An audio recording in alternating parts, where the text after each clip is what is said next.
Good morning. It is Monday morning, and has it been a Monday for me? The reason we are so late, 6:10, 10 after 6 o'clock. Mike, sorry, it's me.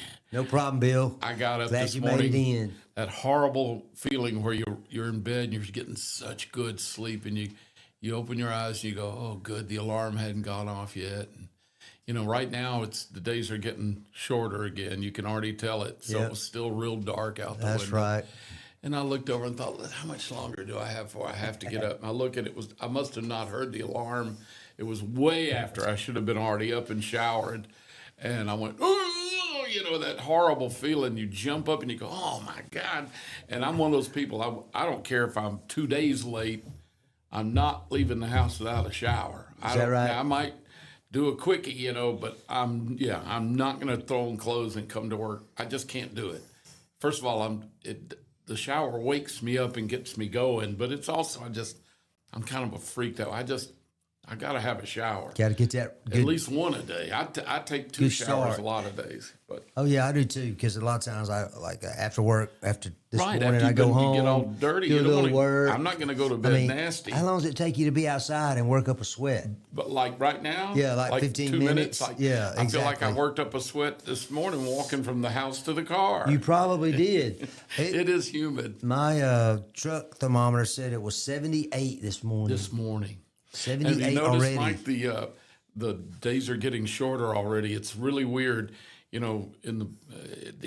We're just in, here we are at August, and I can already tell a difference between June, 21st, whatever. We're a month into the days getting shorter. Yeah. And you can tell it. I mean, it's already driving in this morning. It was like, it should be much brighter than this. And then at night now that darkness is creeping back the other way. It's starting to get dark a little earlier. Yes, it is. Yeah. So, Well, I love daylight savings time, and I dread standard time. Well, I dread winter because I don't like getting up, it being dark when I get up and dark when I get home or whatever. Yeah. But they're talking still, they have for years, about standardizing the time instead of changing. We just pick one and stick with it. Yeah, we talked about that last week. Taylor and I did. And I think they're going to, if they do, they're going to stick with the standard and not the daylight savings. I think the House has already passed their version of it. It's in the Senate now. All and of health course, experts say you should go with standard, not with daylight savings. And some of the school people think that that's I don't know. well, they were just talking about in some places, sun wouldn't come up till 9 a.m. So, I mean, you're going to be in the dark for a while. These young people need to learn how to navigate in the dark. Yeah, exactly. I had to walk through 20 miles of snow, uphill, barefoot, One way. with a shovel and a piece of coal for my work tablet. Yeah, one way, twice a day. Had to go to school and back 3 times. Thank you, Abraham. Yeah. I rode a bike without a helmet. Imagine that, though, when they didn't have paper like that. They did actually write on a slate with a piece of coal. Yeah. I mean, that'd be Well, a they tough way. claim that. I'm not. Yeah. I'm wondering how many people, I mean, I think you could even wet your finger and do math on just the tabletop.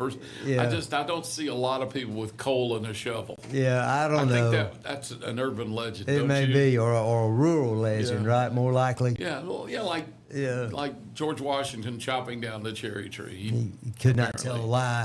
Of course, Yeah. he did have the most deceptive spy network in, just about certainly early history. And they called him the general that couldn't be shot. Isn't he the Yep. guy that supposedly had so That's many right. bullet holes in his coats and clothes and Hat. the bullets went hat and stuff and never touched him? Never touched him.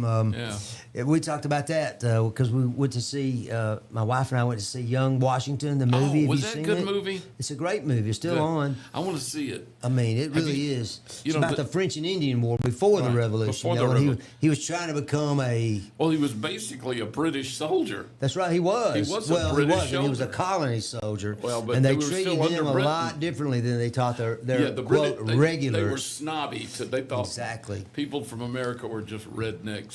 Well, George Washington didn't understand that, at least apparently at that point. He thought of himself, as you said, as a British subject. But he learned quickly that as a British subject, he was not going to advance in the British Army. It was like a caste system. He was Yeah, second exactly, class and could never exactly. break in because it's like old money. That's if you right. weren't from the British, from England, you weren't going to ever That's right. get. They weren't, and you're never going to put an American over a British. He figured guy. that out, later. And this movie rather shows that part where he begins to develop his independent thoughts. Good. Because of the way that he was treated. Thank you, General Washington. Yeah, thank you, General Howe, or whoever it was from that England. pissed him off. Exactly. Yeah, exactly. That's right. And didn't Howe the one that got beat at the Battle of something? Oh. On my history, I love history, and I minored in it. Howe was in but I New can't York. remember nothing. Howe was in New York, and I'm trying to remember Cornwallis, I think it was. It was in Virginia at Yorktown and surrendered. That was the end, basically the end of it. Yeah, that's neat. But I want to see the new movie, The Odyssey. oh, you do? Yeah, it's only plays in IMAX theaters, and they've got that nice IMAX theater there at the McWayne Science Center in Birmingham. And they're showing it. They're just came out. I think is it Brad Pitt? Probably No, it's Matt Damon. Matt Damon. Yeah. It's breaking records everywhere, even with so few screens that can show it. Because there aren't that many IMAX. No, there theaters. aren't. I didn't even know. I It's knew the IMAX had. McWayne Center had one. And it's got one of the real ones. It's got the one that it's not digital. It actually uses the film and has the dome screen. It's one of the rarer ones, and with the best experience. Well, we're headed up to Chattanooga this weekend. Are you? Taking wife and our granddaughter. I love Chattanooga. And we're planning on going to the Tennessee Aquarium, and they have a nice have an IMAX there. I plan on going, and she's never seen one. She's 6, about to go in the 1st grade. I think it'll be quite an adventure, don't you? One of my very personal friends went to high school. We played in the band together. We've been friends. We flew together. He's a pilot, owns an airplane or two. He developed the sound system for the IMAX theaters. That fabulous, huge sound system. Jim Cawthon developed that. He had a little company in Homewood right out in Birmingham called Sonics, Sonics. He had it for years, and he started out right out of high school building custom amps for guys that had bands, and they wanted a really loud custom built amp. And he's an audio genius. The guy's amazing. So he started developing and building his own amps and speaker systems and stuff.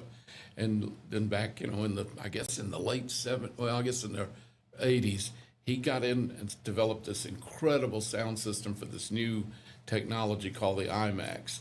And every IMAX theater, when you watch the credits and they show that, they light up all the speakers and tell you how incredible the sound system is. At the credits at the end says, sound system by Sonics, Sonics. Well, look, I'll try to look for that this time. it's neat. We are a couple that we sit in our seats until the I do too. Credits roll my by. My wife is already in the car, doing her nails and checking her makeup, while I'm still sitting there reading all the credits. But I'm a credit. I don't know why I've always done that. And then now a lot of movies are starting to put a little teaser or trailer at the end of it, some stuff. Exactly. Now they do the bloopers and stuff after That's what I mean. You'll get a little jewel at the end. That's right. Well, hey, Bill, it's 6:19. Let's go ahead and get our first break in. Okay. Here on the Morning Mayhem on Piper Pizza Radio with Dollar Bill and Mike. We'll be right back after these words. Looking for the perfect way to unwind, compete, and have fun with friends or family? Then Putter Up Pelham is your next destination. Whether you're a mini golf pro or just out for a good time, Putter Up offers a one-of-a-kind indoor putting experience with custom effects lighting, sounds, and robotics at each hole, plus automated scoring and a virtual caddy to guide your game. And our ADA-compliant courses include special putters for individuals using wheelchairs or walkers, so everyone can join the fun from ages 4 to 100. Rain or shine, day or night, it's always game time at Putter Up. Come for the fun, stay for the challenge. Swing by Putter Up, where every stroke counts. Traditions come and go, but excellent service and compassionate care are benchmarks in any era. That's what Ellison Memorial Funeral Home is committed to providing you. whether through the pre-arrangement process or seeking services at your time of loss. Ellison Memorial offers a noticeable level of care and attention to detail. Others do not. So before making a decision based on yesterday's traditions, experience the Ellison difference when it comes to your loved one's final arrangements. You'll be glad you did. Call us today at 205-280-4600. Ellison Memorial Funeral Home, setting the new standard in local funeral service excellence. We are always here when you need us. Underage drinking is deemed by many adults to be a rite of passage. Parents who host parties for youth may think they are being protective, but they are actually putting their youth at risk of physical and social consequences. Know the truth. Underage drinking and social hosting is a bad mix. For more information, contact Central Alabama Wellness, 205-651-0077, or visit centralalabamawellness.org.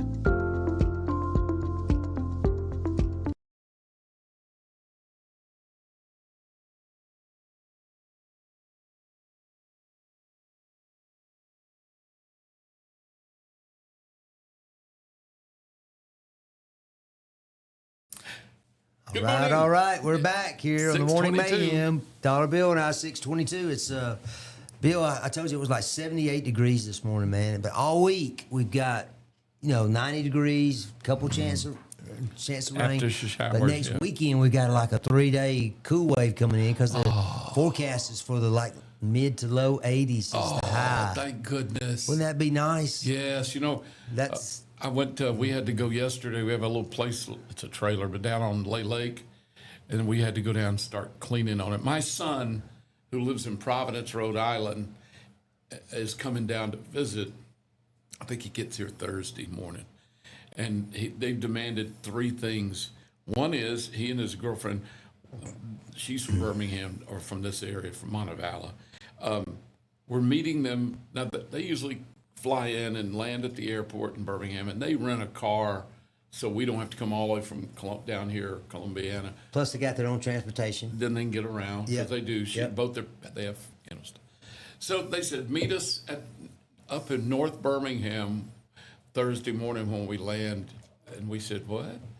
They said, yeah,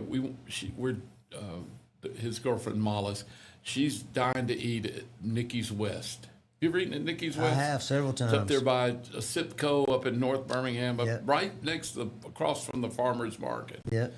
And so we got to get up early enough Thursday morning to drive way up to North Birmingham so we can have lunch at Nikki's West, and then we'll all, in 2 different cars, come back this way. But they got to do that. They got a giant selection there, don't they? Oh, man, and the food's great.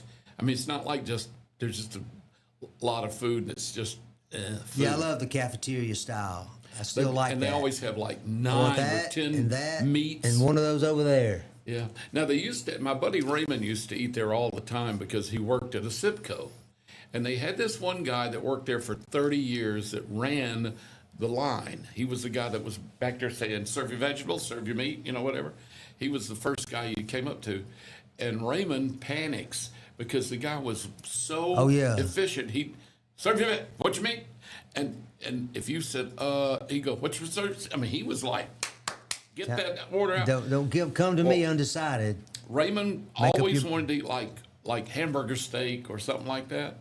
But when the guy yelled at him, "Serve your meat," he just blurted out the first thing that he could say that was quick and short, and he'd say, "Veal."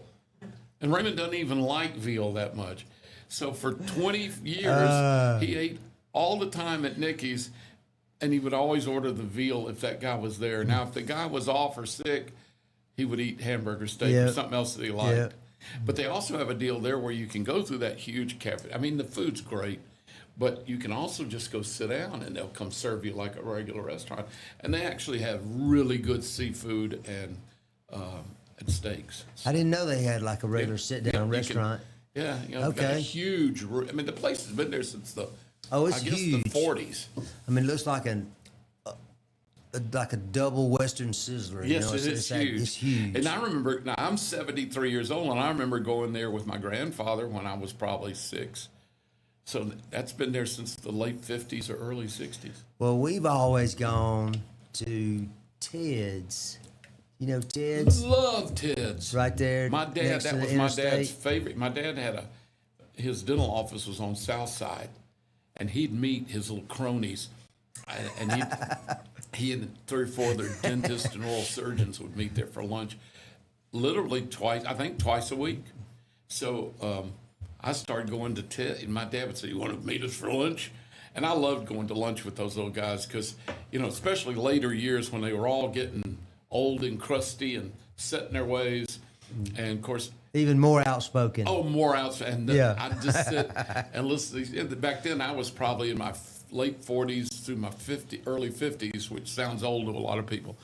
But my dad was like in his late 60s through his 80s with these guys. And they'd all went to dental school together or whatever. So they'd been friends for 50 years, or more. That's great. And it's just, I wish now I'd snuck a recorder in there and recorded some of that conversation. Pretty stuff. historic stuff, Well, probably.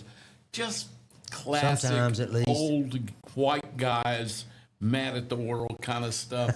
It was just, and I don't mean that like racist. It's just, it'd be any group of guys. They all came up the same way. They all were in World War II. Every one of them had been in the service during the war, and one of them had seen some pretty bad stuff. And it was just good. And they're all dead now. My dad, all his friends. Yeah. My dad lived to be 93, and he's been dead now for years. I mean, that tells you the age thing. But oh my God, I wish I had recorded some of that stuff. Yeah, well, you still got it pretty good up there in your noggin, I imagine. I don't know. Well, Every day. I was talking with my Uncle Sonny actually last night and again this morning because I went to call Baden to tell him I was running and you late. called Uncle Sonny? And I told Siri, I was in the car and I was rushing to get here. And I just pulled out of my driveway and was heading this way. And, I didn't want to, you can't hold a phone in your hands anymore. So I said, Siri, hey, Siri, call my Uncle Sonny. Oh, better be careful. My phone might hear that and do it. Anyway, it called Baden. I said, call Baden. And for some reason, it woke up my Uncle Sonny, who's 90 years old, but he was fine. he was probably getting ready to get up, get his breakfast. Yeah, oh yeah, Uncle Sonny. He worked at U.S. Pipe and Foundry his whole life. And, he's a good guy. So anyway, it's amazing. I don't even know where I was going with all that. He's probably spent 20 plus years at the factory about half a mile from here. My grandfather's plant.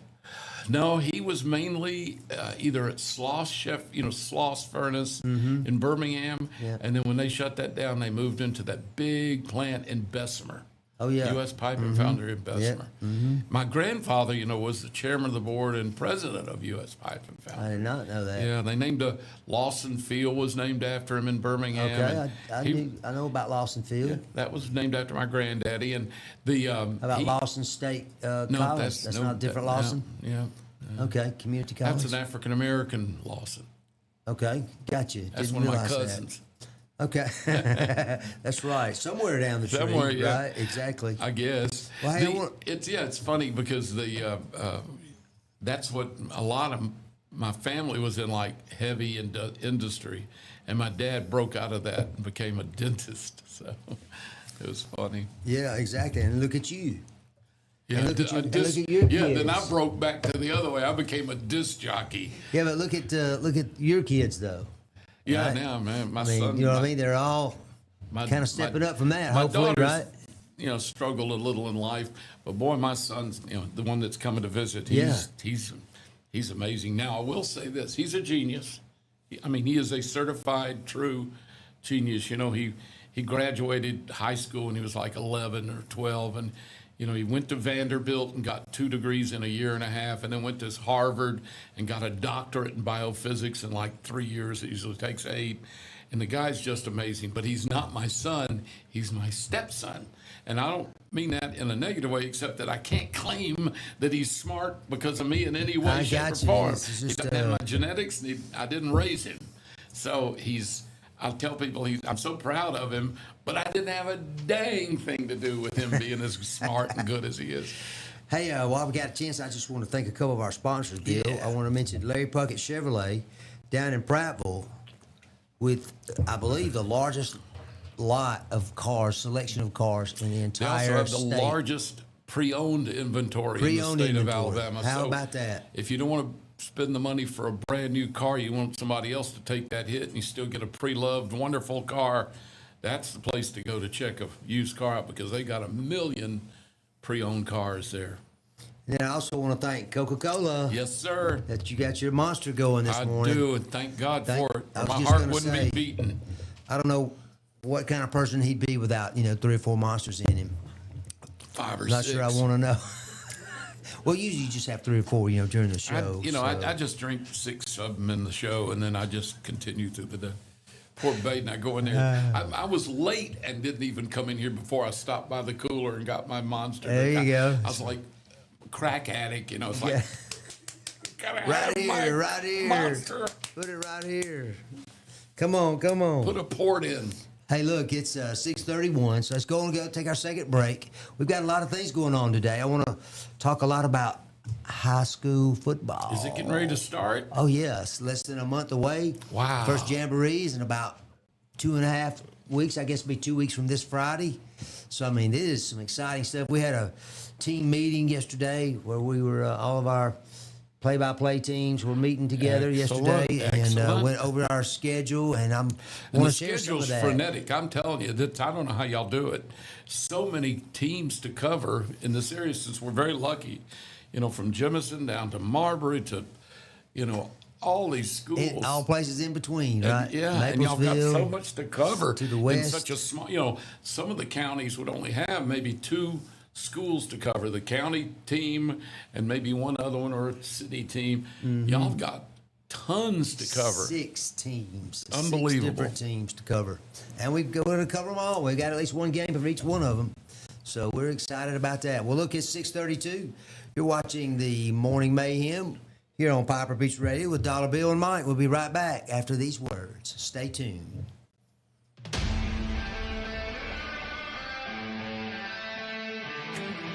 There's a pride that comes from employing over 6,000 people in America.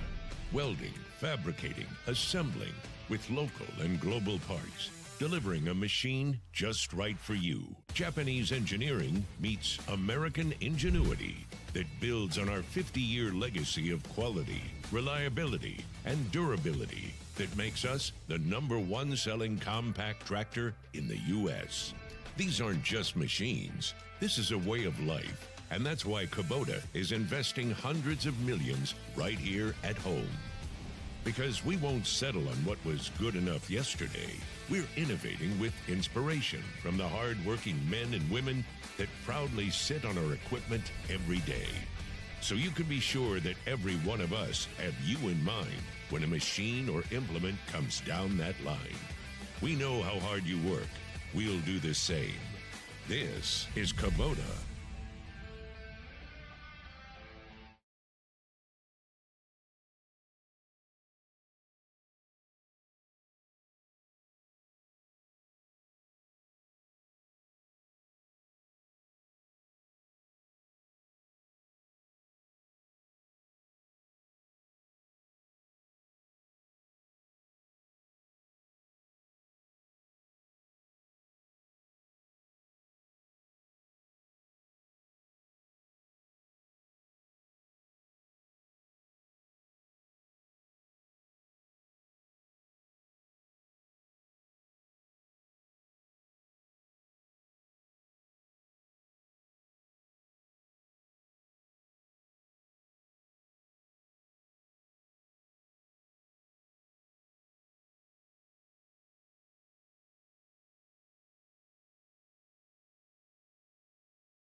We are back. It is 6:36, 24 minutes away from 7 o'clock. Already kind of warm and humid, a little bit, not foggy, but it just seemed like everything had a little mist in the air or something. Although I never, coming in from Columbiana on 145, it just seemed maybe a little foggy, but it wasn't bad. But I didn't notice much fog today. My truck wasn't covered in Right. dews. I have to park it outside I'm kind of ready for fall. so that my daughter, who's now married, can get my garage space. That doesn't make sense, does it? I think we need to swap that around. I need to get my garage space back. She's married, but she still has the garage space? Yes. Does she live at home? She with you? does.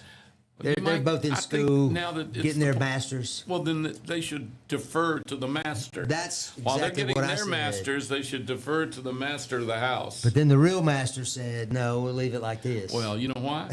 You know why, don't you? Why? Because one, the real master said so. Yeah. And two, you're not going to take your daughter. To No, the I'm not. spot. I'm just There's teasing no, her. I know. There's no I poke daddy at in her the all the world that time would. about it. They got to do is look at you with those Well, eyes, and we you're actually have done. a 3-car garage, but because the garage is also, where I put Storage. everything else, Yes. there's only room for 2 cars, I which is understand not bad. because I had a big 2-car garage at my other house, and for the last 8 years we lived in that house, no car ever went in the garage because you could barely get. If you opened the door, it looked like 2 walls of stuff. Kind of like the cartoons with the stuffed Just closet, starts flying in Don't on you. open the closet. Open it it's up, like all the stuff you've seen falls that down. commercial on TV where bowling it ball says rolls over you your just foot. point and your junk will be gone. Yeah, I like that. That's what that mine's like. Yeah. Go on.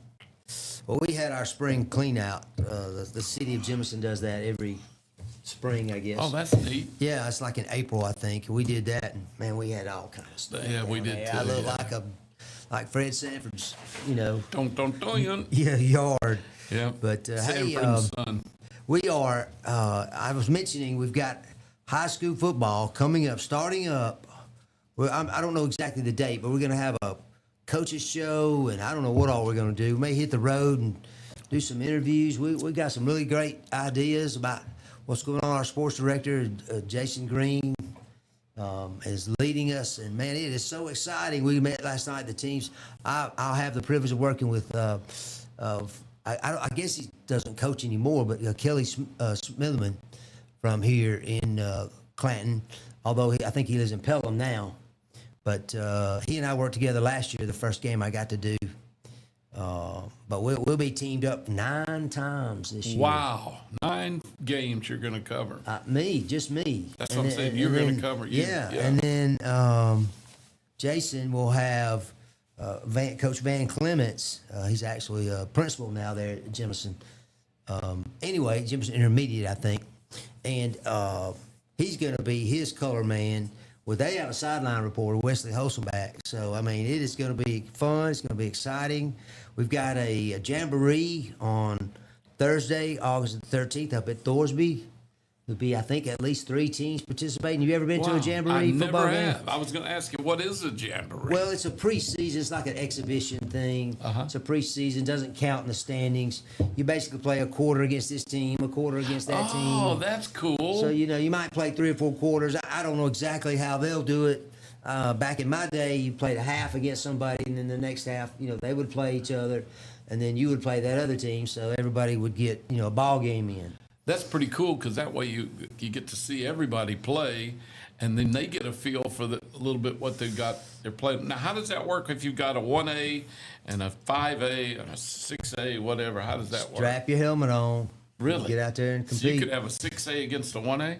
Well, you could, but I don't think that's what's going to happen. But I do think, I was trying to remember, they mentioned one team that was a higher classified team than Thorsby was going to participate. So it'll be interesting to see. But Jason and Now, them. Maplesville, they were the state champion 1A football team, right? Defending champs this year. Defending champs. So And that's because that was an exciting year last year. word on the street, Bills, they're loaded again.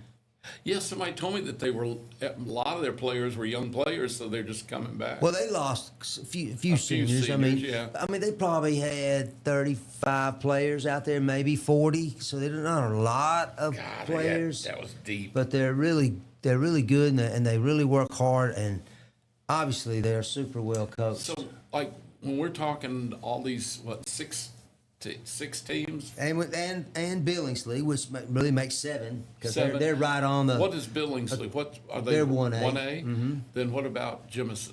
Jemison is 4A. 4A, okay. What about Clanton? They were 6A? Clanton is 5A, I 5A. believe. I mean, they reduced the number of classifications last year from Right. 7 down to 6. Oh, is that right? There So is no they- 7As anymore? No more 7As In the state? in the whole So state. Thompson and some of those And Hoover. Hoovers are 6A now. They're 6A. Same as well, Clanton's 5A, I think.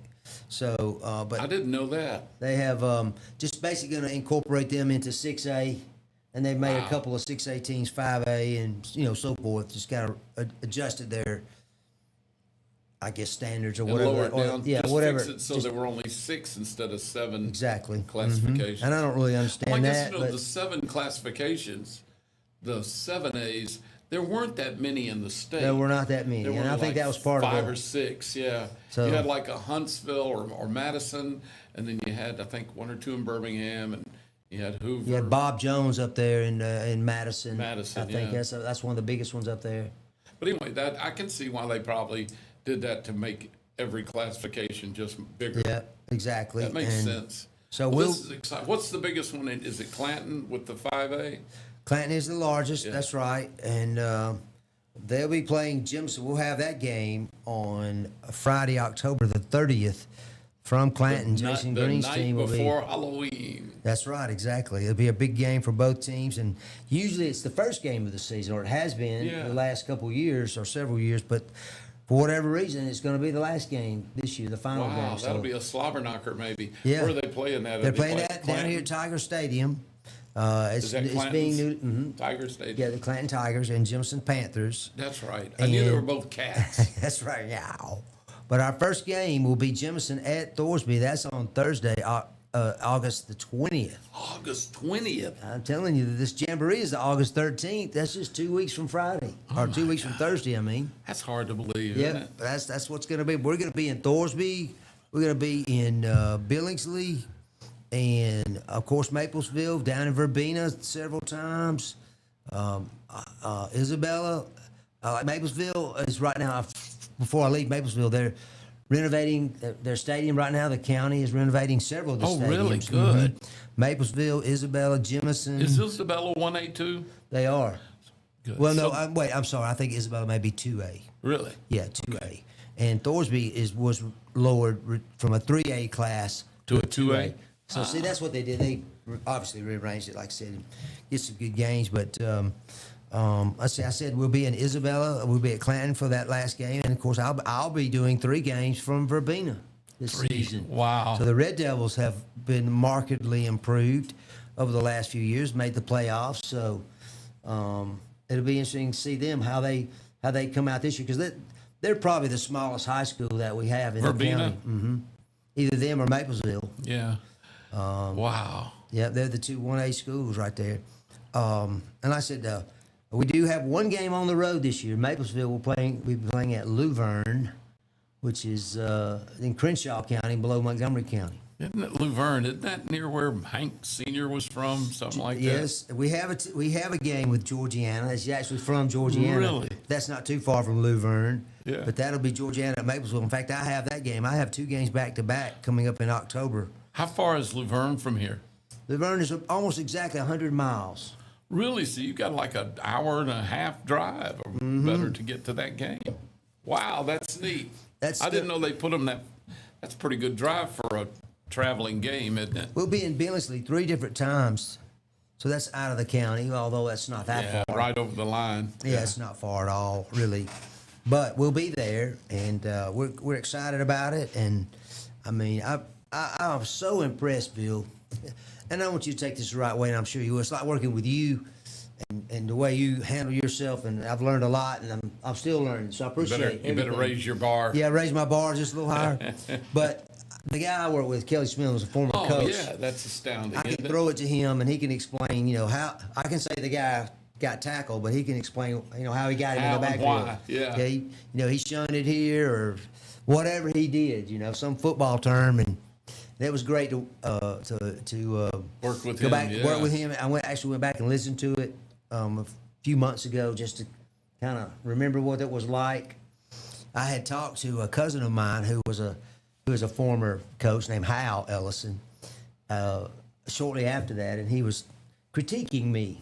He said, "Hey, you did a pretty good job." He says, "But there was sometimes you got so excited that I couldn't understand what you were saying."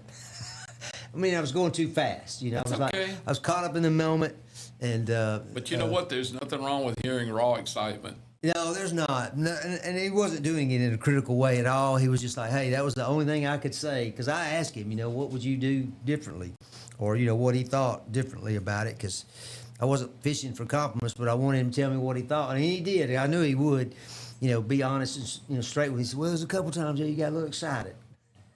So I got to temper that a little bit. Bill. I don't know. I like hearing excitement. Well, hey, That's some of the clips you always hear of, if when they play back exciting moments in a game. oh, absolutely.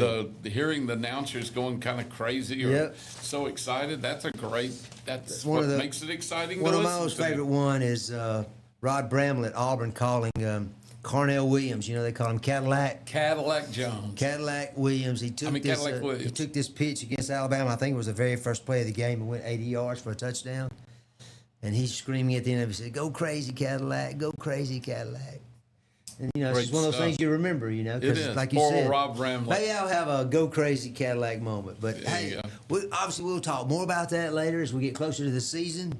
And it's really exciting for me to be trusted with this responsibility, man. I'm looking forward to it. Oh yeah, it'd be great. I Yeah. think it's one of the beautiful things about Piper Peach Radio is the fact that the station works so hard with, and I'm going to say this, minimal resources. You guys work yourselves to death during football season, and it's all to cover the all of this stuff for the people of this area. I That's mean, right. it's what it's all about. It should, but that's disappearing in most places nowadays.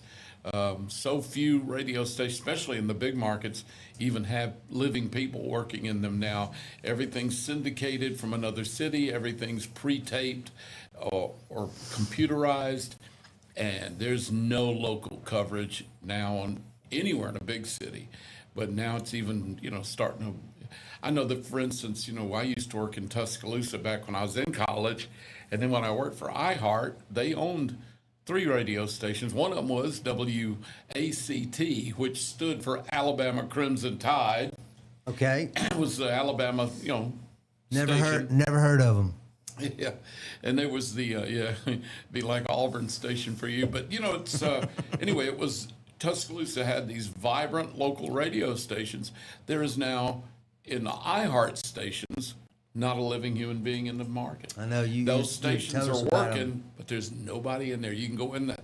It's a completely empty building. There's not a human being in there. You can go into one of the control rooms. You see the little lights bouncing on the console. You turn the volume up on the monitor. You hear somebody talking, music playing.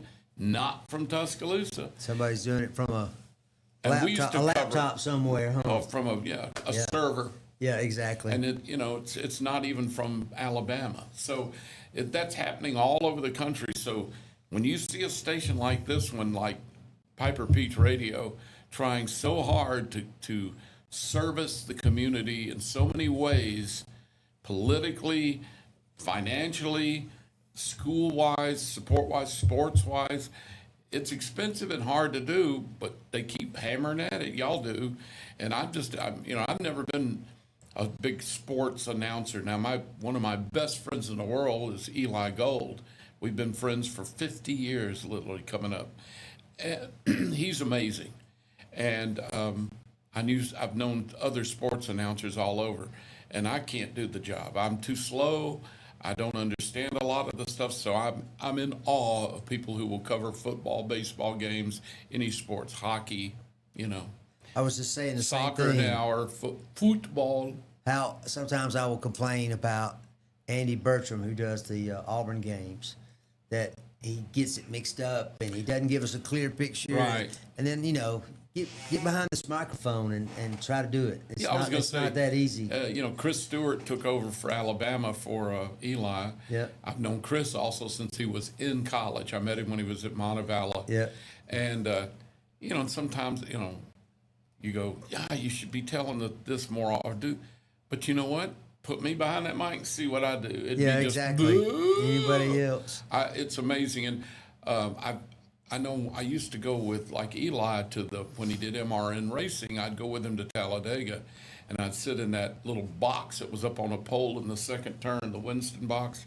Before that, it was a Uniball. Yeah, the orange Uniball ball. The 76. Yeah, exactly. And then they moved it, when it became Winston Cup, they made it into a Winston hard pack of cigarettes. But anyway, I always thought when I heard Eli doing some of these big sports and he was just rattling off all these stats, I thought, man, he must have a ream of papers because he was so fast.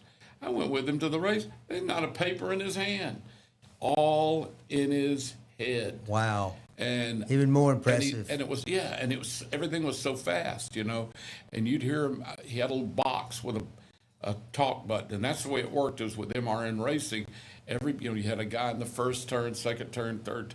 You had a guy in the press box. Dr. Jerry Punch would be somewhere. I remember Dr. Jerry. Yeah, and so they all had this system where they just when they punched in, they could talk. And if you were talking and you heard them punch, they start talking. You were supposed to shut up so that people didn't talk over each other. And of course, in case there was a wreck or something happened, and if someone else started talking while you were talking, you quit because it meant something was more important than what you were talking about. Exactly. And I thought it was the most complicated thing I'd ever seen in my life. And all of them were they just were amazing. And Eli didn't have a thing where he talked about, that's number 63, and he'd start giving stats. And one time I thought, he may be making that stuff up. Nope, I checked him, fact checked him. It was boom. He used to love to eat at his restaurant there in Pelham. Yeah, that was really good. An interesting thing because, he had this friend that was running Salvatore's in Hoover, and he loved eating there. I love that too. Yeah, well, that's the way he ended up with a restaurant was that the guy that ran Salvador's were friends with Eli, and he was wanting to start his own restaurant instead of working for Salvador's. So he and Eli partnered up, and then they moved. That's why to it was Pelham. so good then. It was very good, but then he died of a heart attack, and his wife tried to carry on. Literally, I swear to God, I don't think it was 2 months after he died, she died. And so Eli had to give it up. I remember. But if you went down there, if you think of Eli and his wife Claudette or Eli as a celebrity, Monday nights forgot the guy's name that ran it now, was his night off. Eli and his wife worked the restaurant on Monday nights. I saw him. I talked to him. He came up to our table, and he was Mary congenial. and I would go down there, and it was great because we go kind of late so that wouldn't be crowded or busy, and that Eli could just sit down and eat with us. Eli and Claudette, they had a break because we'd be the last ones being served. He brought up the fact that I told him I was an Auburn fan. He said, "Oh, that's fine. I'm glad to have you." And he said, Auburn has got the prettiest field in the country. He said, because of their. And he would say, of course, that's what you would expect, though, from an agricultural school. Right, they should have the best turf in the world. He got his little dig in on us, without being a cow college. Exactly. Yeah. No, Eli's, even though he was the voice of the Alabama Crimson Tide for so many years, I thought he was wonderful. He also is a sports purist, so it didn't matter who you liked or didn't like. He was a purist for the sport. Now I'm trying to remember. He did all kinds of sports. I mean, he was in New York doing. Well, he was brought down here. Did he do the hockey up there to in do New hockey. York? Yeah, that's why he came to Birmingham. Okay, do the Bulls. He was in New York, and he came down and did the Birmingham Bulls because no one knew how to do that. While he was here, he then picked up baseball, so he started doing the Old Barons in Rickwood Field. He also did MRN racing. I think he did everything. I never heard Eli do much basketball, but he could do baseball, racing, hockey, he did it all amazingly. Mm-hmm. He was great at all of them. I just never heard him. I don't know that he ever did much basketball, but it was funny because I worked with him for a little while. It's the way I really got to be friends with him. He was actually doing sports for the old radio stations, 96 ERC and 105.5. Kicks 106. Okay. 105.9 Kicks 106. And, I remember which Kicks is now the 106. Eagle. So he was our sports guy, and he came in, and I was doing work with him in the studio, and he started the very first sports talk show in Birmingham was Calling All Sports with Eli Gold. And then when he... Did he have Doug Layton on there with him? Yes. I remember those two. And then he's the first guy to put Paul Feinbaum on the air regularly. And then when Eli was off because he had to do a game and had to take an off night, Paul Feinbaum would fill in for him. And that's when Paul Feinbaum, who'd always been nothing but a writer, he I was remember for he the was Birmingham sports News, writer. Post Herald. He ended up starting his radio career with Eli there. He's still going. I think sure. I think he's 70, if I'm not mistaken. Yeah, he's about my age. So it's amazing, it's you see all this stuff that went on, but it's great to see. Oh, what I was going to say was I'd be walking down the hall and I'd see a guy coming down the hall, and I thought, God, who is that? He looks familiar. And it would be, I forgot who's the guy that's, he's a national known sports guy, has been good looking young guy, short fella, really good looking and been around forever. Oh man, you'd know him. He's just left my head. Not Joe Theismann. No, he's never played, but he's a renowned. I mean, he did networks stuff for the networks for years. Bob Costas? Yes. Okay. And I'd say, that guy looks familiar. And he'd go, hello. And I go, hey. And going down the hall, and then it would hit me. That was Bob Costas. And Bob Costas was great friends with Eli because they both worked together when they were really young, getting in the business in New York City. And Bob Costas would just come in when he's in town for something, Alabama game or something, Auburn. Right. He'd come by and just visit with Eli. Yeah, man. It was neat to see. It's like, holy cow. Pretty good announcer in his own right. Oh, isn't he? yeah. I mean, Bob Costas is... Well, I tell you what, Bill, let's go on and get our 7 o'clock Bless break, you. top of the hour break on the Morning Mayhem here on Piper Beach Radio. You're with Dollar Bill and Mike. And please stick around the next hour. We've got some really good stories to talk about. Hall of Fame baseball, the final Hall of Fame candidates were announced, or they got it. They're not. Candidates, they're in it. they're actually going to they're go in in? it. They're in it. They're Hall Excellent. of Famers now. That ceremony's coming up. We also have a special guest coming up at around 7:30. Is Bishop Orlando Weeks with the Word Christian Center. Orlando in- Weeks. I've known him for years. Thorsby. My wife's known him since he was a kid. And I just hope I don't have to whoop him up or something, because the guy's like 6'8" and looks like a linebacker. You know, the taller they are, the harder they nicest fall, guy. or No, I something don't like think that. this guy's going to fall. If he falls, it's going to hurt you. We're gonna be in No, trouble. he is one of the nicest guys. He's going to bring some of the good word this morning yep. to us, to our listeners. So stick around. We've got all that coming up. We'll be right back after these words.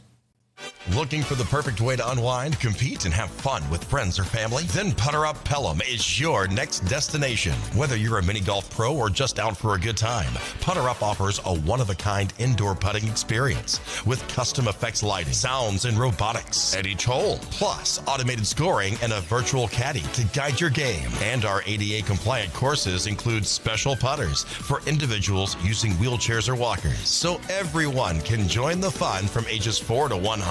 Rain or shine, day or night, it's always game time at Putter Up. Come for the fun, stay for the challenge. Swing by Putter Up, where every stroke counts. Traditions come and go, but excellent service and compassionate care are benchmarks in any era. That's what Ellison Memorial Funeral Home is committed to providing you. Whether through the pre-arrangement process or seeking services at your time of loss, Ellison Memorial offers a noticeable level of care and attention to detail. Others do not. So before making a decision based on yesterday's traditions, experience the Ellison difference when it comes to your loved one's final arrangements. You'll be glad you did. Call us today at 205-280-4600. Ellison Memorial Funeral Home, setting the new standard in local funeral service excellence. We are always here when you need us. Underage drinking is deemed by many adults to be a rite of passage. Parents who host parties for youth may think they are being protective, but they are actually putting their youth at risk of physical and social consequences. Know the truth. Underage drinking and social hosting is a bad mix. For more information, contact Central Alabama Wellness, 205-651-0077, or visit centralalabamawellness.org.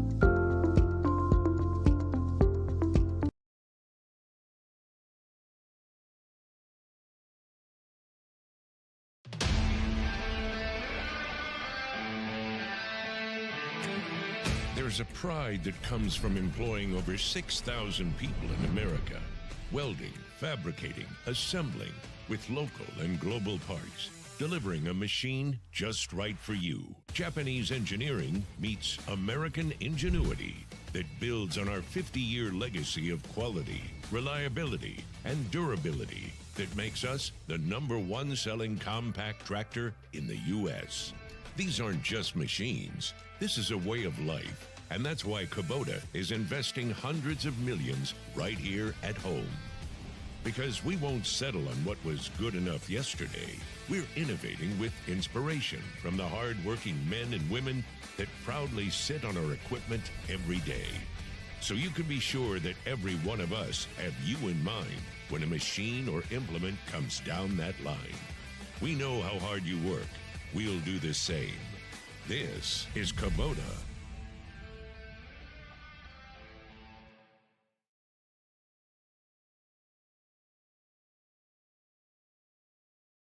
It is 7:03, 3 minutes after 7 o'clock. It's Monday morning, one of the last week of July before we hit into August. Yeah, this is it. 4 more days in the month of July. School's just about to get started. We're talking about football. I can't get over how quickly time seems to fly for me now. We were talking about during the break, aging. And I'm by far the elder in the room, of course. But it's really kind of, I was talking with my uncle yesterday who was 90. That's the one you woke up at like The one I woke up at this morning. 5 o'clock this morning? Yes. He claimed he was already awake and laying in bed, but it didn't sound like it. He was being kind. But, you know, this whole thing about aging is you have to have a sense of humor. You really do. I understand now why some people, when they get old, become bitter. Because if you don't have a sense of humor about aging, you might get pretty bitter. Yeah, I could see that happening. Yeah, I can too now. I'm trying real hard not to do that. Yeah. Now, Of course, embrace, hanging out with folks it like is what it you is. and Taylor, which, by the way, you know, we haven't mentioned Taylor obviously is not here this morning. Yeah, where's But we missed Taylor? her. She's her husband has some business trip or something, and she's helping him get to the airport. I think, like taking him. So Do what my wife does. I told her one morning I got to be at the airport at valet parking, 7 o'clock. She said, Uber. Oh, that's even better. Yeah. No, actually, I did have to. I went to the thing where I had to go to that lot that's 2 blocks away from the airport. Remote lot, they call it. Yeah, the remote Yeah. lot, and ride the shuttle in and out. It worked out great, actually. I used to do that all the time. I used to do the valet, and then it was like, That's I expensive. found it. I sit there and wait. Yeah. I could have got on the shuttle and already been in my car, you know. So I started using the remote lot, and I love it. generally, you know, every couple of minutes there was a van, you know, coming through to take you I've in. never had to wait. I don't guess more than 6, 8, 10 I did have to minutes, call maybe. a couple times. They've got some like little Dead spots. benches with a phone, and you Oh, can dial the yeah. number, and they'll come get you if for some reason they haven't come out. Oh, really? I mean, even you had know, a- you have some flights at 4 o'clock in the morning, you know, so it's like they. Well, that's what I may had not one that be out came in there. at like 1:30 in the morning. I was worried, and I just kind of got my luggage off the carousel and wandered out. It was like 1 a.m.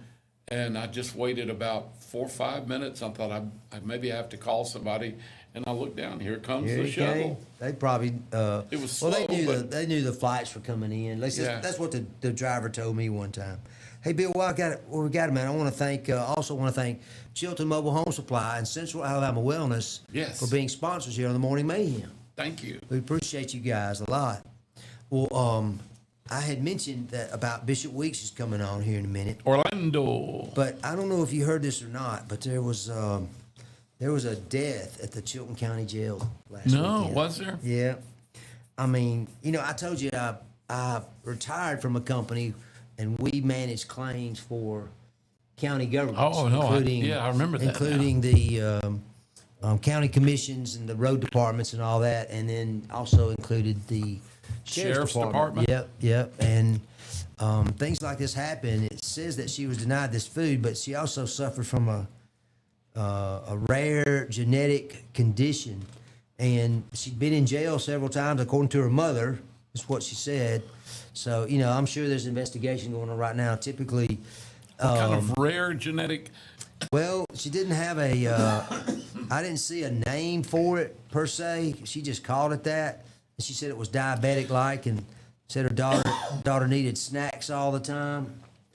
Constant. I must have that. Yeah, you may. 'Cause I need snacks all the time as well. But she'd gotten a call, that her daughter had passed away. And she, of course, is upset, and I get it. Of course, Bill, I spent my career defending, the sheriff's department like this from any allegations of wrongdoing. sure. That would, and it was all about investigation, and pretty much. Well, you've got your law degree, don't you? I do. Yeah. But wherever they would be in that jail, it's probably being videotaped. Oh, So yeah. Her whole There's not trip much there. places in there you can't No, keep I an eye think on so. everything. I think so. Well, here's the whole thing, Mike, about being incarcerated. Some people would say they don't do enough, but they do. From what I've seen, they do a pretty darn good job of a very difficult situation, because you've got people that are incarcerated. You've got everything from people that are in there because they have a warrant that might be something pretty minor they just didn't deal with, to murderers. You've got, violent criminals, and you've got nonviolent criminals. You got young people, you got old people, you got Right. drug addicted people. Exactly. The worst part of it is you also have drug addicted people and people with mental health issues. So when you mix all that together and try to keep them safe, healthy, separated, or you've got so many variables. And if someone apparently, I don't know how they fix this really, but if you have somebody that's incarcerated that has certain medical conditions or mental health conditions, it's very hard to just isolate them and deal with them one-on-one, because you're dealing with a mass incarceration. You're losing a lot of people in a you are. confined space. So I'm not saying that sometimes there's negligent actions that cause. And there are sometimes. There are, because they're only human. Well, and you just said it. I mean, some Too of the many people you variables. deal with just constantly in your face, and constantly trying to egg you on and Oh, yeah. provoking you. People don't. I don't think And it's people really realize hard. that these people. Sometimes you can go into a prison or a detention facility, and there are people there throwing feces at you. Oh yeah, all kind of stuff. Yeah, I mean, things that normal Spitting people on you can't and imagine other things, happening. too. Well, they're throwing feces. They'll poop Yeah. in their hand and throw it at you. Yeah, exactly. That's not only gross and disgusting, it's dangerous, because that's E. coli bacteria and God knows what else is in their system. Well- You got mental health issues, drug issues, and people with mental health and drug issues.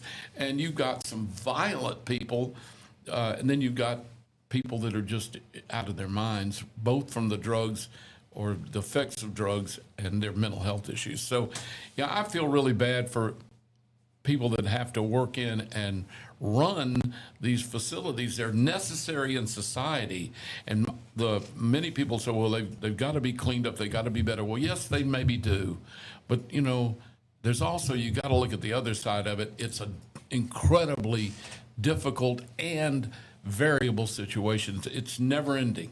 Things change every second of every day. Well, they do change. It is quite a dynamic. This lady's name was Brittany Greer. She's 37. She said this condition, their mother said it caused her to have dangerously low blood Yeah. sugar, and that she would have to have these snacks during the day, like every Yeah, 2 hours. keep her sugar up. And apparently, she's claiming at least that didn't happen.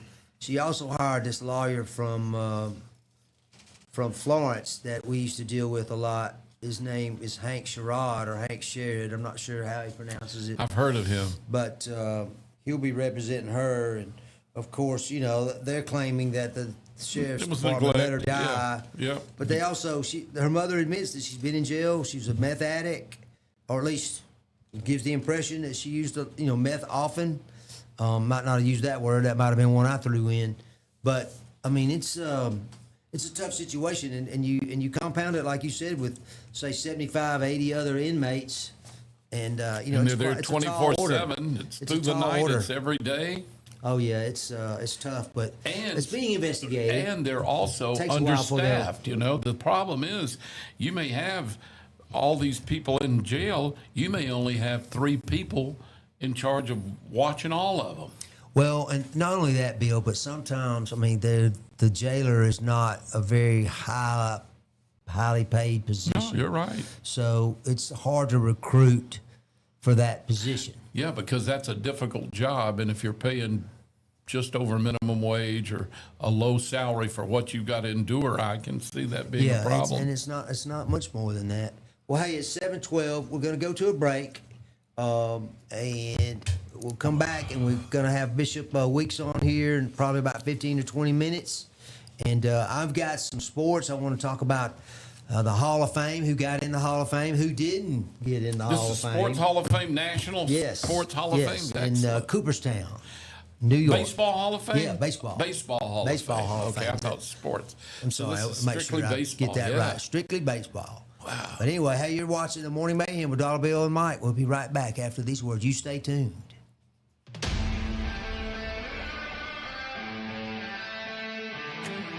There's a pride that comes from employing over 6,000 people in America. Welding, fabricating, assembling with local and global parts. Delivering a machine just right for you.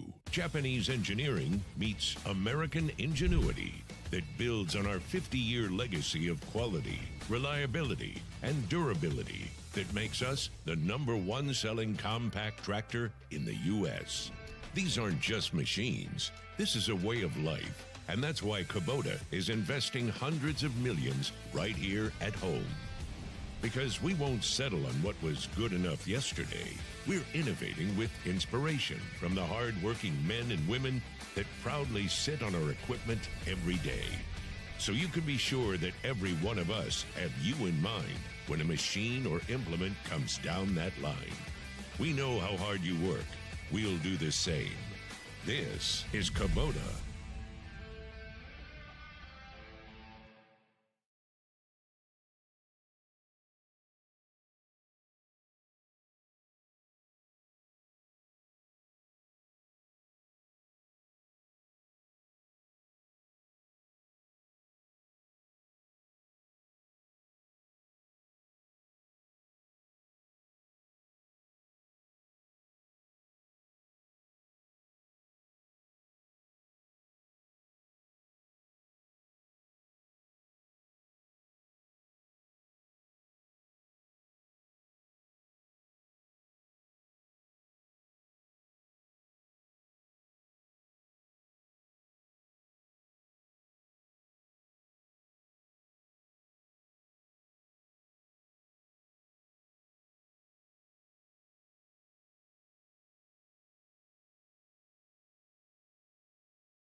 Good morning. It's Morning Mayhem this morning on Piper Peach Radio. Mike and Dollar Bill here with you, and we thank you for watching and listening. And we hope you're having a good start for the week and a good last week in the month of July. Yeah, man. How about that? Already July 27th. We just talked about that. It's about over. 4 more days. Yep, and then it'll be August. The dog days of August. Oh, I can't Which get means over we're it. not through with the heat yet. I'm telling you, it's no. Matter of fact, you'll remember we've had some pretty hideously hot October days. Oh, yes. I remember one year Halloween was hot. Oh, yes, it will And that's happen. the last day of Man, October. We've had 80, And those first 80-degree games- Christmases. What are we talking about? And those first days that y'all are going to be covering the football games, those first 2 or 3, they can be hideously hot. Well, you know, they now have these dangerously. hydration breaks. You Do know they what I mean? really? I didn't know that. They do. They stop probably once a quarter, maybe. It seems like, especially early in the season, And just where they're playing in the let all the guys go off and drink some Gatorade and stuff and chill for a couple hydrate. minutes. Yeah, Mhm, that's smart. Exactly. Yeah, I like that. I don't mind that a bit. No, that's Although you look at, that's football. Of course, they're wearing pads and helmets, and that's hot and stuff. But you look at these poor guys that play soccer, and they don't stop running for 90 minutes. I mean, they don't stop running pretty much for 90 minutes. I don't know how they do it. And I've never had the appreciation for that until the World Cup, the FIFA thing. So I've watched more soccer than I ever watched in my life. Yeah, that was really something. I don't know if you heard. You've heard of Jasmine Crockett. She's a national U.S. representative. Oh, I've heard the name. I from didn't know Texas. who it was. And she tried to go and win the Democratic, be a nominee for U.S. Senate to gotcha. run against Ted Cruz. Right. Which you know who that is probably. And she was going on about the World Cup and saying how racist it was. What? The World Cup now. With all these people coming in from all over. It was racist for well, what? because for she what said group? that racists were pulling for Spain, or pulling for Argentina, and Argentina has a bad history apparently, about things that happened way in the past. Human rights stuff. Yeah, that kind of stuff. And it was like she was confused about her own argument. She didn't know if she was supposed to be pulling for Argentina or pulling for Spain. But it's really, one of the announcers pointed out, it was really Spain is the one that had a history the of first one that came to America and started just killing slavery. Native Americans yes, like and crazy taking them slaves and making killing them work. Yeah, just killing them. Well, I mean, DeSoto started that in 14 something. Exactly. 15 something. Yeah, 15, yeah, it was. 10. It was pretty early. It was. He was the guy. I mean, he came all through Alabama. DeSoto did. He sure did. Hernando. He's the one that DeSoto. supposedly, was the one that first met Chief Tuscaloosa. Okay. The big chief of the Creek Indians, and they just murdered all kinds of them. Yeah. Had big battles. But she was going off about that, and I thought, you've got there's two some of the people most diverse teams. They have all kinds of colors. It is truly people a that world. look like white people that look like black people, and then brown people. And they're all playing everything. together. It's truly a mixture of world teams. Exactly. We call the baseball World Series the World Series. It's only America. It really is. I mean, just it really America. is. It's no World Series, but when you talk about FIFA World Cup, it is. It's South America, North America, it's Europe, it's Africa, it's everywhere. But so she's an idiot. Every time she opens her mouth, it's something stupid. Some racist. Everything is racist. What was she saying the other day that was like just, mind-bogglingly stupid and non-racist, and she called it racist. Hey, Speaking of World Series, Baseball Hall of Fame. Baseball Hall of Fame, there's 3 new members. What are they? Who are they? It's Andrew Jones, who played center field for the Atlanta Braves in their heyday.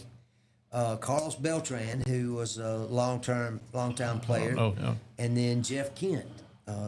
Jeff Kent was the second baseman for the Houston Astros for a very long time. Beltran played for like 4 or 5 teams. He gives the New York Mets credit, though, for his real development. Wow. 2 of these guys were rookies of the year, which is pretty amazing when you think about it. They started out rookie of the year, and then just stay in there and build do on great. that. Build on went that. forward. But You know, and I hate to point out the people that didn't make it, but it's pretty amazing to me when you look at it and you see some of these guys who just have tremendous stats, but they don't make it, Bill. How many You know, people from do the- they only pick 3 They every only year got- or something? No. There's not a. They have to obtain 75% of the vote from the Sports Writers Association or Right. whatever it's called. Let's see, what is it called? It may not say. Anyway, it's the Sports Writers Association or something. But you know, the guys that have tremendous records or stats, they're not going to get in. Are people like Roger Clemens and Barry Bonds, who has the home run record. He's not in the world record? No, he I mean, won't. Hall of Fame? They Why? They got Mark McGuire. Why? Because of steroids. Those guys Oh, were yeah. accused of using That's true. steroids. They were pretty. But at the time, it wasn't illegal, was it? Well, it was, but everybody was doing it. Oh, yeah. And I don't know. There's not too many guys from that era are going to make it in because Well, the sports look at- writers are not going to let them in. Look at Pete Rose. That's right, He Pete. gambled. And of course, I think he got pardoned or whatever, didn't he? Not too long ago. You know, he's been dead now for a few Yeah. years. If But I they think pardoned him, they still didn't put him in the Hall Well, of they Fame, haven't, did but they? I don't think he becomes eligible for a couple more years. Oh, okay. So, again, you know, once he does, then I would like to see him in.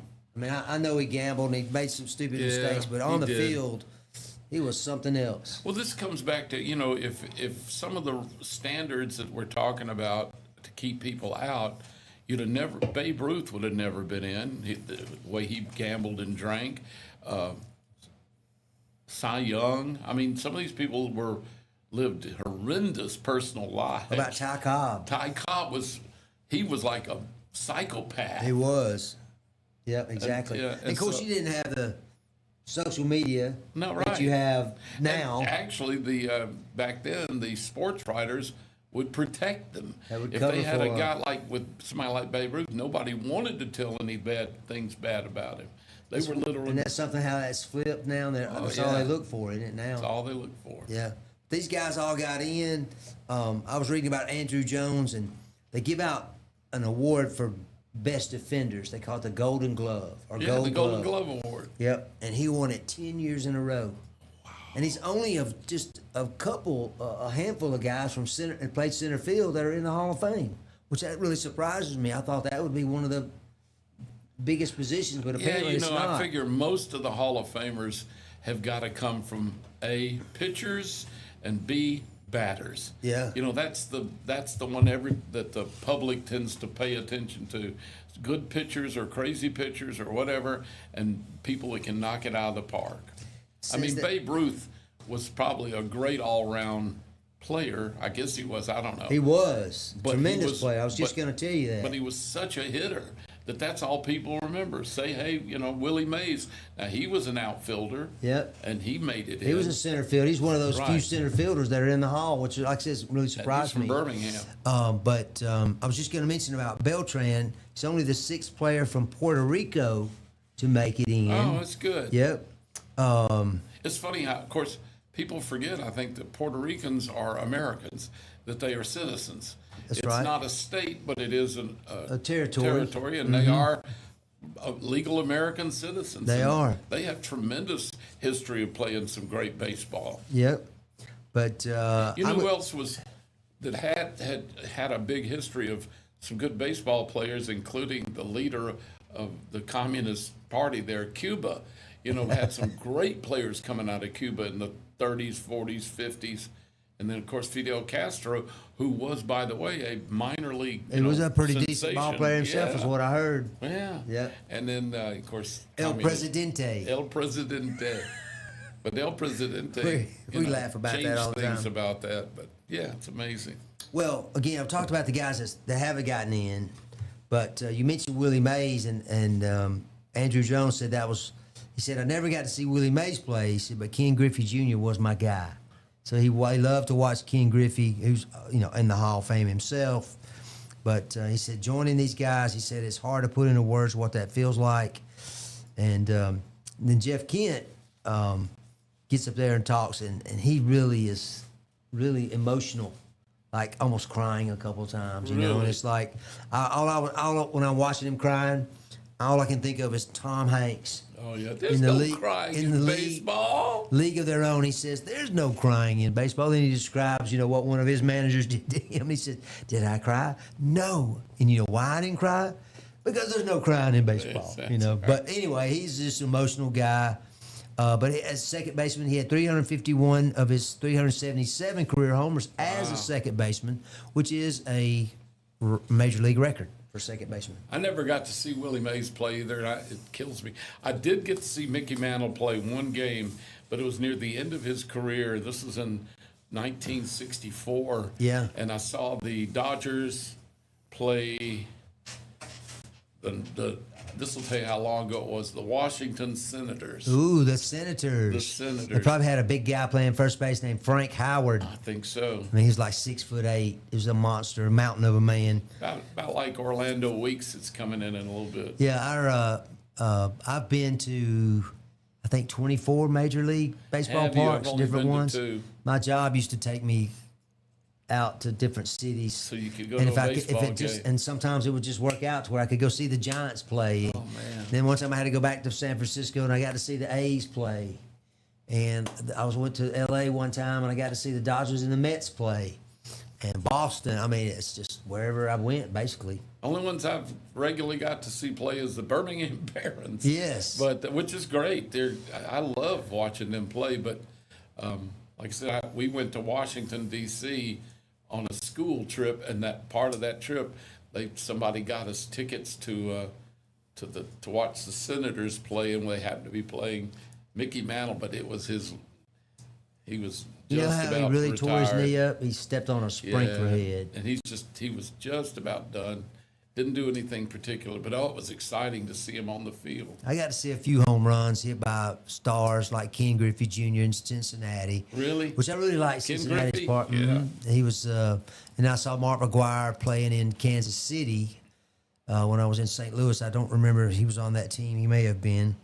But my company was based in Des Moines, and you really had trouble getting flights back in the 80s and 90s, or 90s rather, to Des Moines.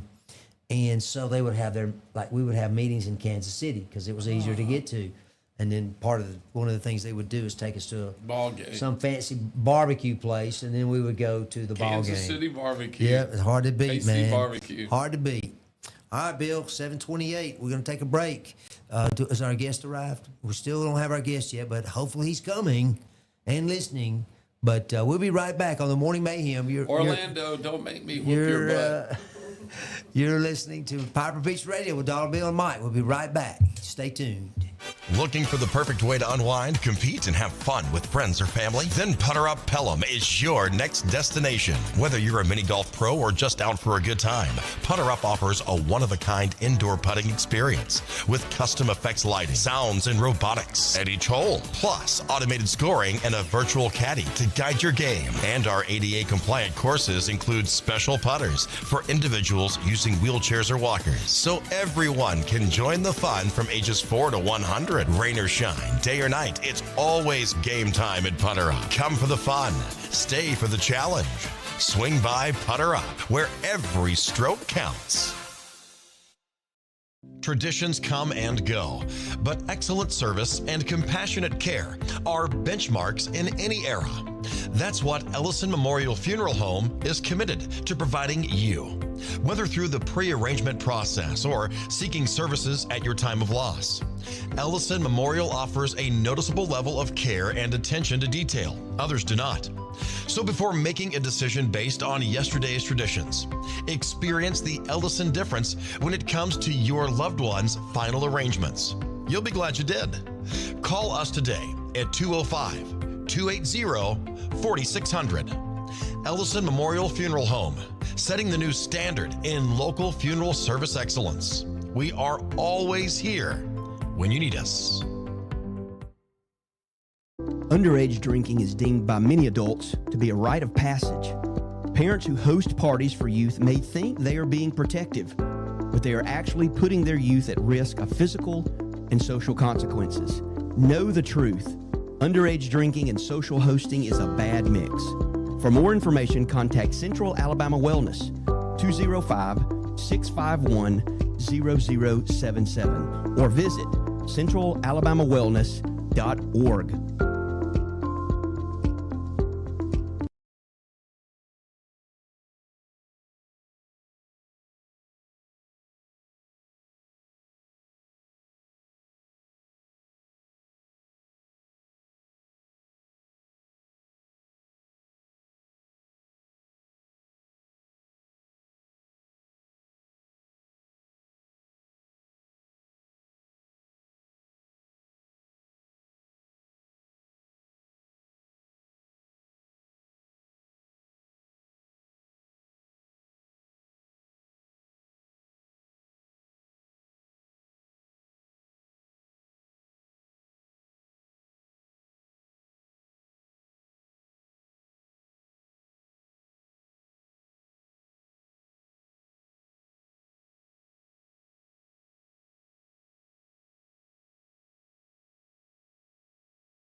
There's a pride that comes from employing over 6,000 people in America.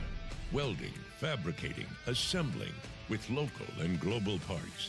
Delivering a machine just right for you. Japanese engineering meets American ingenuity that builds on our 50-year legacy of quality, reliability, and durability that makes us the #1 selling compact tractor in the U.S. These aren't just machines. This is a way of life. And that's why Kubota is investing hundreds of millions right here at home. Because we won't settle on what was good enough yesterday. We're innovating with inspiration from the hard-working men and women that proudly sit on our equipment every day. So you can be sure that every one of us have you in mind when a machine or implement comes down that line. We know how hard you work. We'll do the same. This is Kubota.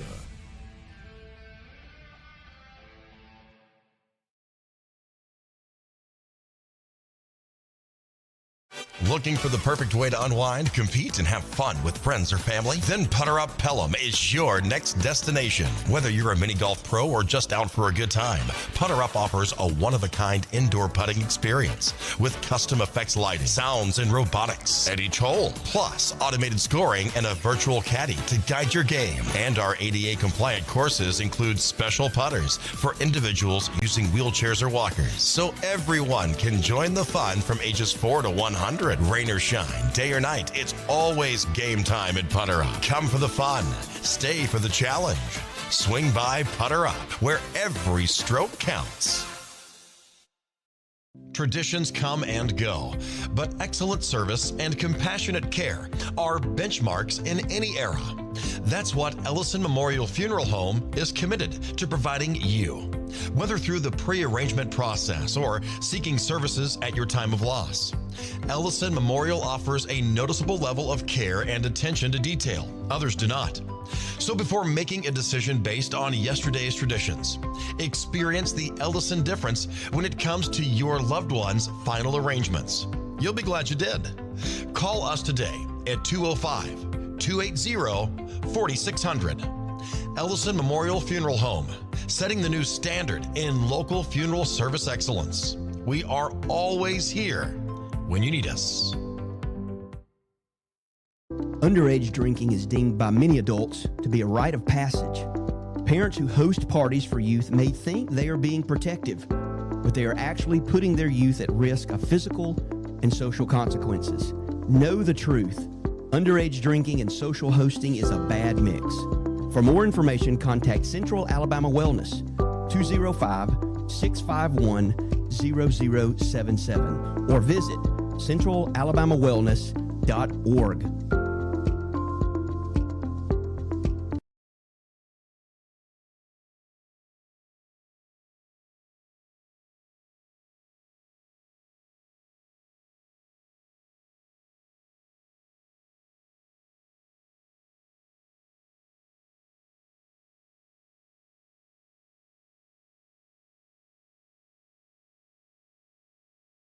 We are back on this Monday morning at 7:36, 24 minutes away from 8 o'clock. We're glad you're with us. Hope you're having a great start to your week. And, of course, again, it's the last week in the month of July. Hard to believe it's going so fast. We got August coming up, and we're so glad to be with you. And thank you for watching and listening to Piper Peach Radio's Morning Mayhem. We have a guest with us this morning. You are Bishop. I didn't know you were a bishop. Yeah, I'm the bishop. Bishop. Orlando Weeks with us. And Orlando, Orlando, by the way, has, being a minister, but he also has a long history with my wife in the sense that she was a banker in Montevallo, and you've known her since you were a kid, hadn't you? Yeah, coming out of college. Coming out of college. Yes, sir. Yes, sir. Listen, if she loves Orlando. Now, and I have a feeling you have good feelings for my wife, do. Mary. That's my girl, Mary. Yes, she met my wife and kids. We love Mary. Yeah, well, but you ought to see them two together. It's like cats. You think they hated each other. No, they do. There's great love there. Yes, great love. And we're glad to have you on this morning. You are a man of great faith. You're a bishop in your church. And tell everybody where your church is. My church is in Thorsby, Alabama, the largest city in Thorsby. But we're located in Thorsby, Alabama, man. So you won't get lost. 1020 County Road 71, Thorsby, Alabama. County Road 71, Yes, Thorsby. Sir. Yes, sir. I think it's great. And Orlando, I tell you, every time of course, you can see from Orlando, he's a little feller. And you brought a friend in to do you have a show you do on Piper Peach Radio or Yes, your sir. tape. And it's you and your daughter, who is absolutely a beautiful cheerleader from Thank you. Montevallo. She's the Yes, she sweetest, is. sharp girl. But you brought a gift in. And Orlando, how tall are you? I'm 6'5". 6'5".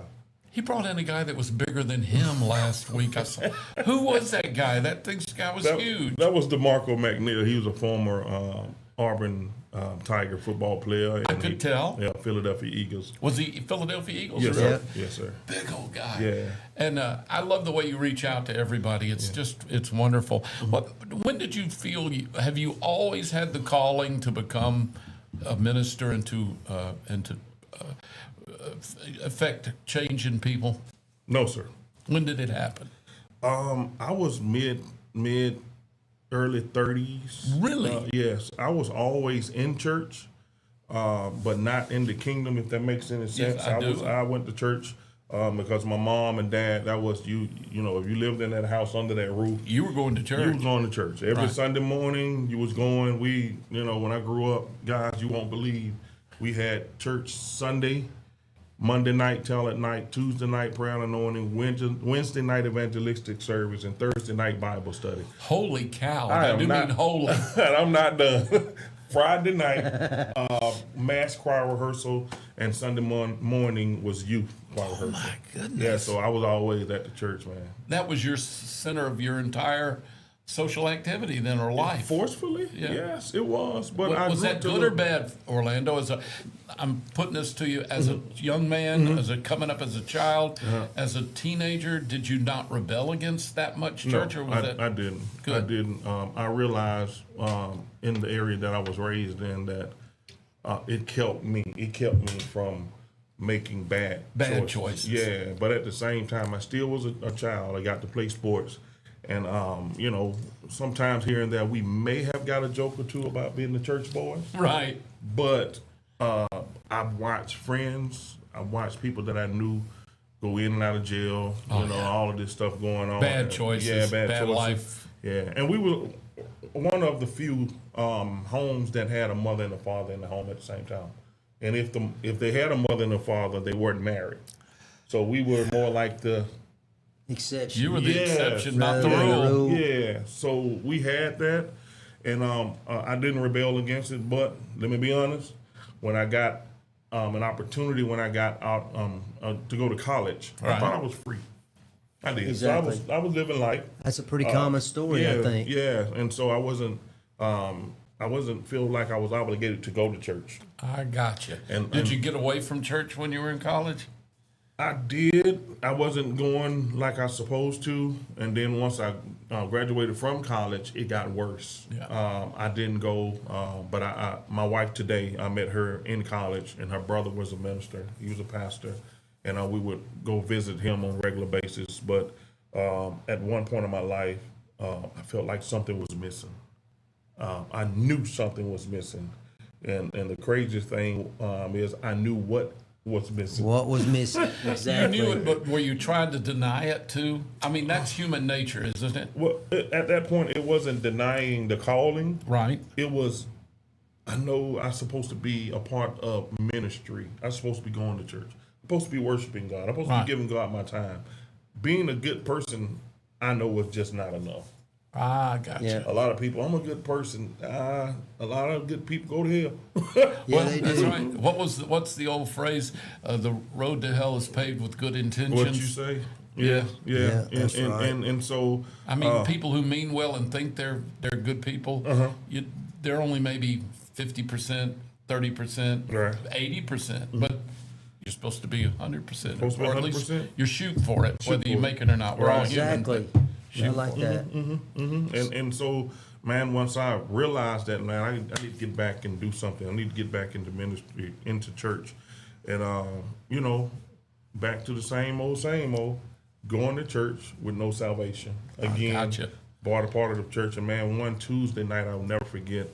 We was having midweek joy service, and man, the Holy Spirit, the glory fell on me, and I accepted Jesus Christ as my personal Lord and Savior, while still being a member of the church. So I did it right that time. There I you got go. it right. Had you ever done it? Had you ever done that before, but it didn't stick or didn't go to your heart? That was the first time you truly felt that the Lord's Spirit was in your heart, Yeah. and calling you. I believe just one time. You do it one time. We all sin and fall short. Right. Right? And some people think when they sin and fall short that they fell out of salvation. No, there's no perfect man. Right. That's why he gives us brand new mercy every day. That's why Thank he you gives for us, that, because Every God day. knows. Yeah, he gives us grace. And so I knew that time, that was it. Ain't no turning back, God. If I sin, if I mess up, forgive me. Yep. And then let's just go on. Let's do better. Grab your guy and pull him on back There up. you go, know? yeah. And so, man, then and I was part of ministry, became a deacon in the church, served as a deacon, and did whatever it took for the ministry to flourish and to go forth. And eventually, again, Tuesday has got to be my day. I woke up on a Tuesday, and because I always said, because I've been around preachers and pastors all my life, and they got all these weird stories of the Lord. I was running, and the Lord did this. I was running. God, we ain't got to do that. My legs ain't got no. I don't need to run. And so, man, he woke me up that morning and said, "It's time." Really? Yes. You really felt that? I heard it. You heard it. When I woke up and God, it was that's like, amazing. okay, yes, sir, I will. And when I surrendered, I called my pastor at that time and let him know, man, what God was doing.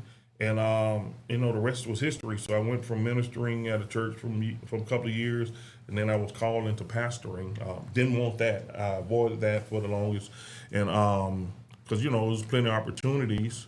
And when I accepted the calling into pastoring, God just kept elevating. I always loved helping people. Yeah. Tried to be a good person to people, but it gave me what's the word I'm looking for? Accountability, more accountability. I got you. Yeah, and more responsibility at the same time. Absolutely. Yeah. So where did you grow up, Bishop? Pritchard, Alabama. Pritchard, Most Alabama. people would know Okay. about Mobile, Alabama. Right. But Right. I wanna call out the big city of Pritchard, man. I grew up down south.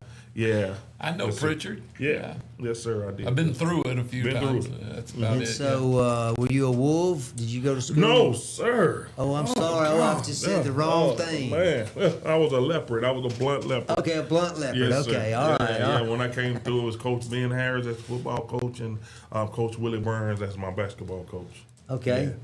Yes, And sir. then, You were a leopard. And then you went to college. Where'd you go?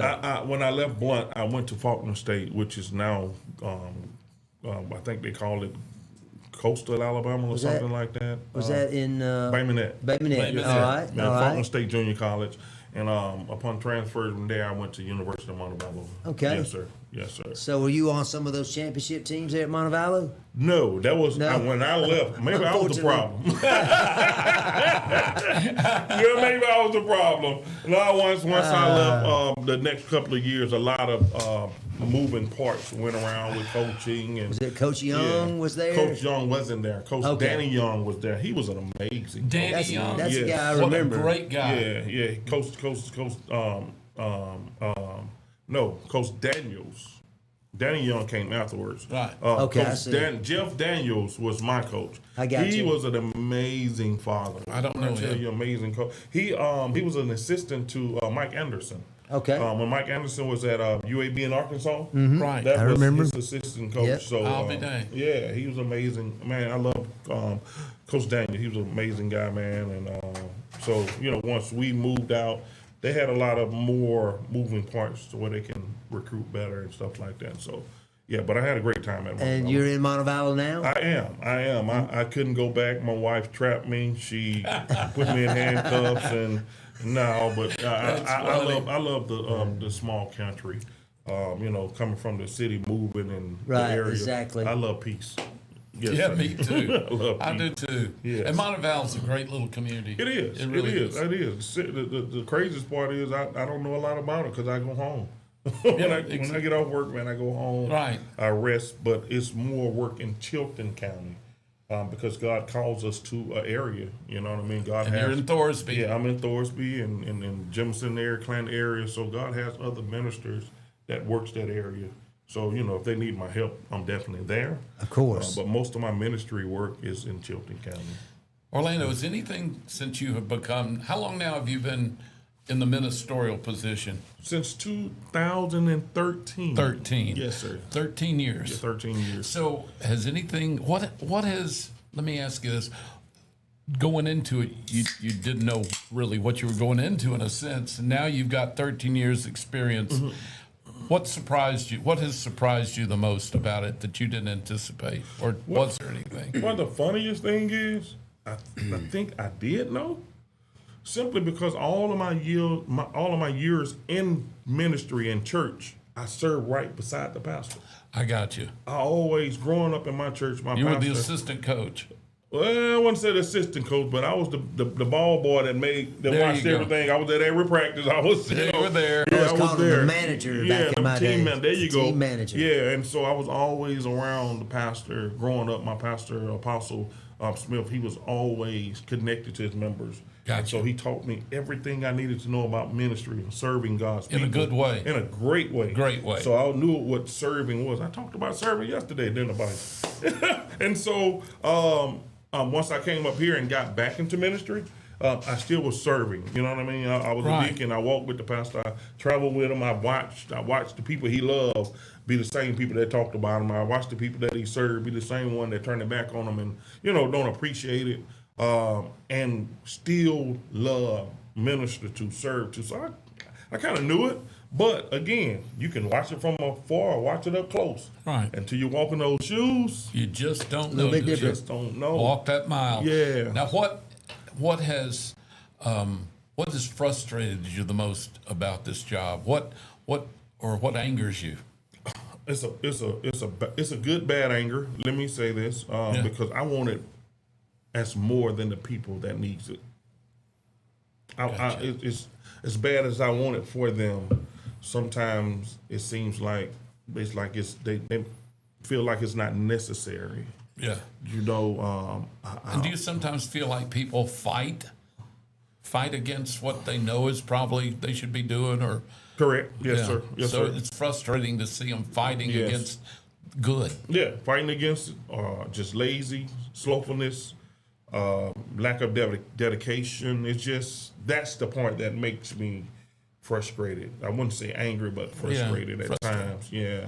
Well, yeah. frustration can lead to anger, but it's Correct. anger against yourself in a sense. So, what's your goals in life about as a minister? What is your goals? What do you see yourself doing optimally if you could do if everything went as you wanted it to go? Man, everybody be marching into heaven, Yeah. but I know that's not possible. Does- It can be, but it's not. As a minister, and you get really close, I'm sure, to many of the people that come to your church and that are your parishioners. How hard is it to see people you really care about not doing what they should be doing, or you feel like are on the wrong road, and you feel like they're not gonna, they're not doing the right thing? Does that frustrate you or sadden you? It does. It does. But let me tell you, I pastor one of the most what's the word that I'm gonna say, the cave of Adullam, if y'all familiar with the text, where David was in the cave, Right. and he was on the run from Saul, Yeah. and Saul was trying to kill him, and you would think, David being a man after God's own heart, that God would send some soldiers To protect him. to protect him, some trained people that have great wisdom and battle ready, battle tested. But God didn't send him that. God sent him people that he can raise up, that he can train, and show them what real leadership looks like. I'm backwards as a pastor. I prayed for that. Really? Yes. Instead of praying. Well, I know this sounds crazy. There's that movie about the guy that built the ark. And I love the line where the man's wife, she's so frustrated with him, thinks he's crazy. And she's in the restaurant, and God says to her, he says, if you pray for patience, do you think God just gives you patience? Or does he give you the opportunity to be patient? Wow. If you ask for love, do you think he just puts hearts and little cherubs in your heart and you hear little strings? Or does he give you the opportunity to love somebody? He gives you the And that's exactly what it is. If you're just fed something, it's just like if you just spoil a child and buy them everything, they don't want for anything and they don't appreciate it. But if they give you the opportunity to earn what you've got to give, then you appreciate it. Man, so he gives you the opportunity to grow and develop. So I guess that's what he did for David. Gave him the opportunity to find people that could grow and develop and protect him. Yeah, God sent those people in, right? Right. And that was my prayer. God, send me broken people. Yep. Send me people that people overlook. No wonder you've invited me to church. A broken, you might not have enough God glue to fix this broken. Yeah, and so I prayed for that. And me and my elder was talking about it yesterday. Elder Reginald Barlow, we was talking about that to the point that, man, I won't. And I said it. If I'm correct, my mind is running now because I'm excited. That was my prayer. God, send drunks. God, send people that are high. Send people depressed and miserable. I want all of that. Bad marriage. Yes, bad marriage, bad relation. I want all of that, Dollar. I want all of that simply because some people can come into church and have it all together, they say, and you can't teach them anything. They can't grow because they have it all together. But when the picture is painted as David in that cave, it's the same picture that I desire for God to do for the Word Christian Center. Is to send those people in so we can grow them, let them be amazing fathers, amazing husbands, amazing mentors. Let people see that they had a story, they had a past, they was an ex something, and look what God has done in their life now. Right. That when they go home, watch, this ministry always starts at the house. I never want people to come to church and be an amazing actor. That's it. An amazing actor. We don't need that. Putting up that facade that everything's perfect in their life and that they're following the footsteps of Jesus, but they're not. They're not. Yeah. Yeah. But in a sense, Orlando, isn't that all of us? Yeah, all of us have been there. Nobody wants to just project that they've got horrible problems or they're dealing with this stuff that they hide it because that's what society kind of demands. Well, that's where the church comes in. You're right, because the church is not society. You're right. The church is supposed They're to say. family. The church is supposed to. I'm supposed to be able to come in church, hear this well, and sit on side of you and say, "Man, I was so drunk last week. I was so high last week." And you look at me and say, "But you're better this week. Right. God can fix that."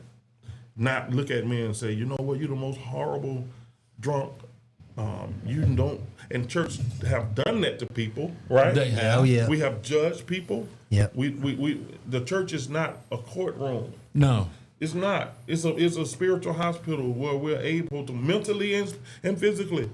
God is still in the healing business. He's Amen. still able to change your mindset. Exactly. And so that's what I prayed for. God, send those people that we can put them on the wheel, and you're the potter, and they're the clay. Mold them and make them over again.